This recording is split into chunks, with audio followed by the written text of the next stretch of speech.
It's the top of February, and it's finally time to plant. Oh, Pittsburgh soil, where melodies find roots. Hello. Welcome back to Pittsburgh Home Garden. We are inside the greenhouse because it is a very rainy day here at the top of February 2025. Can you believe it? The spring is fast approaching, but outside it's still very cold. We actually are just getting done with our coldest snap, a couple weeks of 10-12 degrees Fahrenheit, and the outside soil is actually just like very cold right now. I'm actually doing some experimentations with a couple beds that I'm sure I'll show you later on, but as far as right now, I want to get the planting in the greenhouse. I'm so excited to plant. I actually had a little bit of trouble with germination back in December, so I had to restart a bunch of trays. My plant babies were not doing well at all, but I have gone through a process called hardening off to make sure that these ones right here are ready for the outside. So let's take a moment and explain what hardening off your plants actually is. So this process, despite its mildly inappropriate name, is actually crucial for the success of your plants.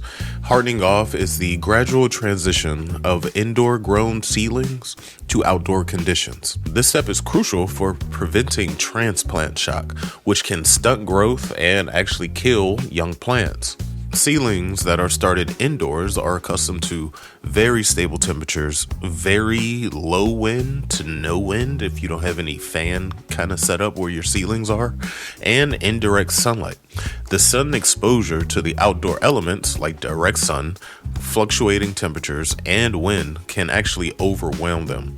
Hardening off helps these weak little baby plants strengthen their plant cells, thicken stems, and improve resilience.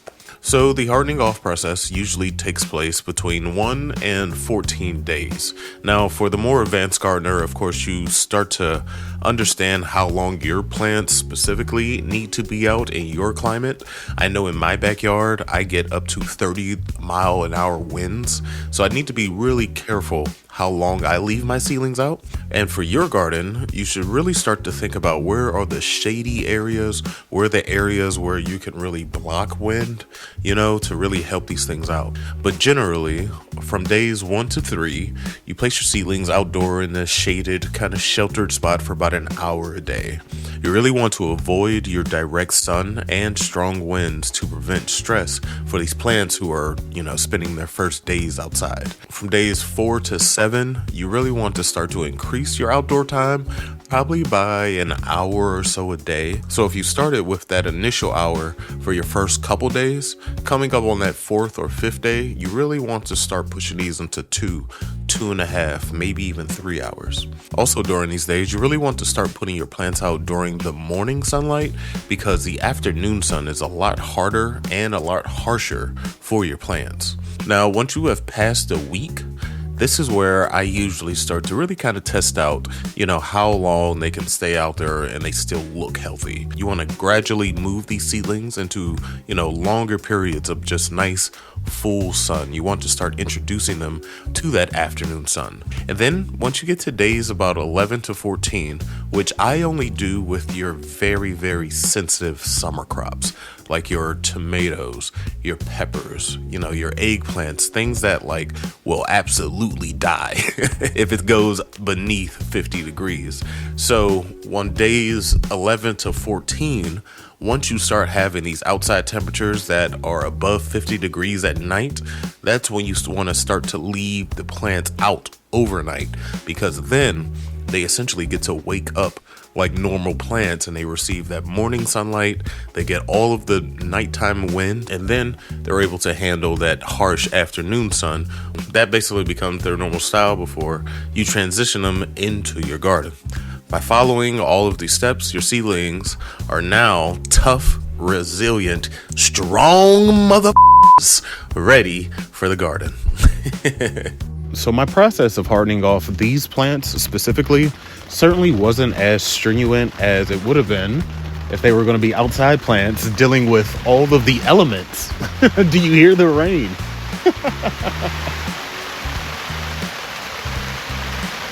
What a perfect example of, harsh elements hitting your plants. Now, it's only 45 degrees here, and it's probably going to rain for the next 2 days.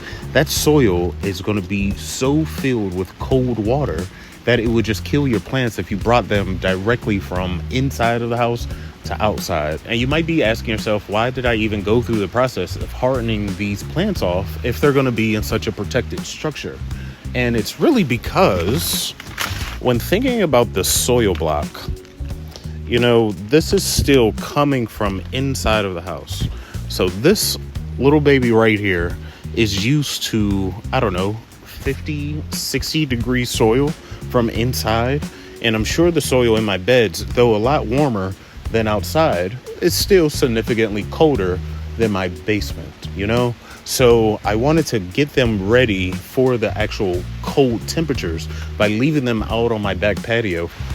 So of course the rain starts to pick back up as soon as I start recording again. But I actually took some time and set up a little system back here to passively water the kiwi plant because I do have a little bit of drippage in the greenhouse. So I figure, why not use it to my advantage?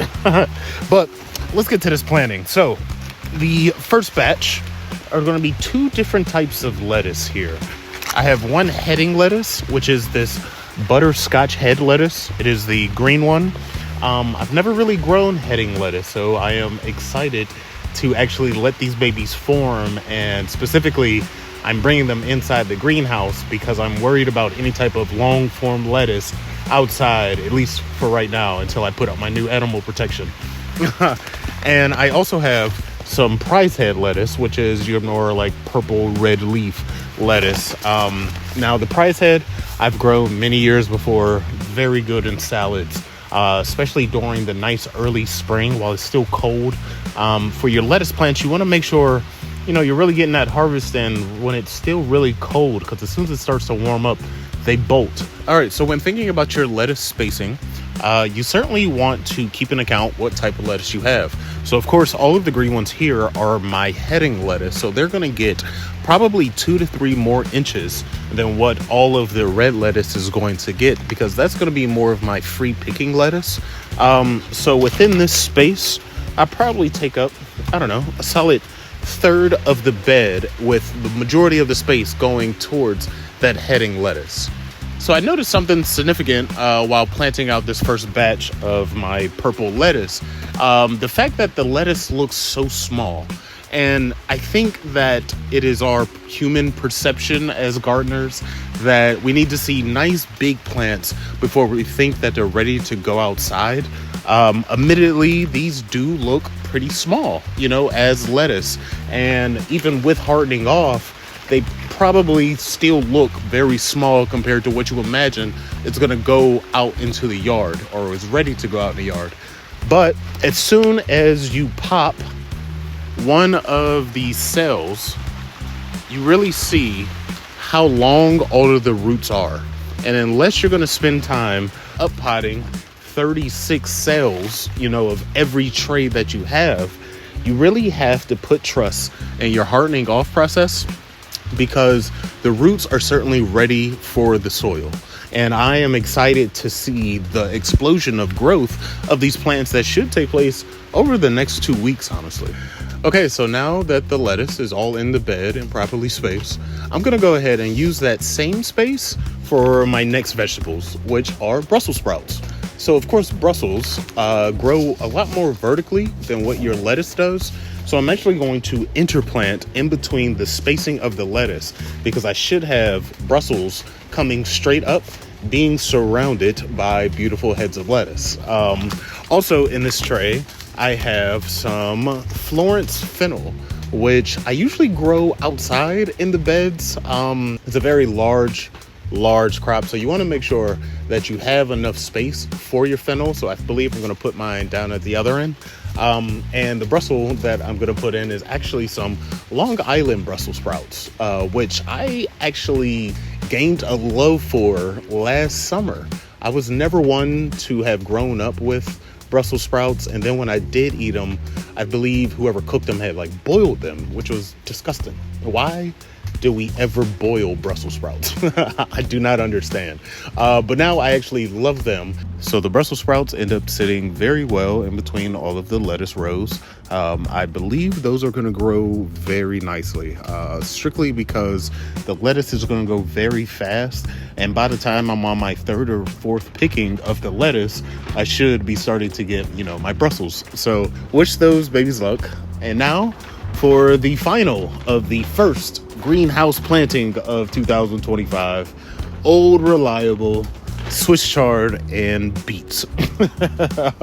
I am a huge fan of both of these. Anybody who has watched the channel for any amount of time knows that every fall, every winter, and at the top of every spring, these babies are staples in the yard. My chard actually hadn't done too well over the last couple years because of animal pressure, and this is going to be the first time that I'm growing the chard and beet inside of the greenhouse. I don't even think I thought about it before for some reason, but this bed should be super sexy over the next 2-3 months, with all of the lettuce down on one end, and then as you get closer to all of my shelves, this great pop of color with the chard and the beet, of course. Okay, I now have 3 empty trays, meaning that the initial planting for 2025 has commenced. It is over. It is in the soil. The babies are in the soil, and I am so excited. My body is shaking because I'm kind of nervous, but I shouldn't be. I'm putting brassicas that are already cold tolerant plants inside of a very protected greenhouse. So no matter how cold it gets outside, these plants will never feel the full effect. I believe in the next 2 months, I should have some of the most picturesque vegetables I have ever grown, just because they're in the greenhouse.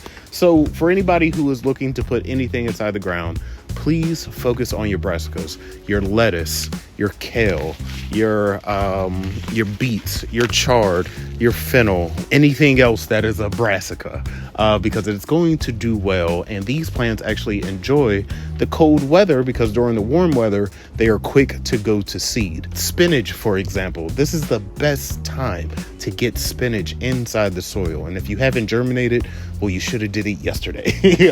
But for right now, that's going to do it for me. Really excited about this. I have a lot of work coming out on the channel that I'm sure you'll see very soon. Please subscribe if you haven't already. And thank you for watching the video. Until next time, I'll be here gardening. Oh, Pittsburgh soil, where melodies find roots. My garden of jazz, wearing dandy boots. Nature's got the beat and the blossoms hum. Every flower's a note in this lifelong drum.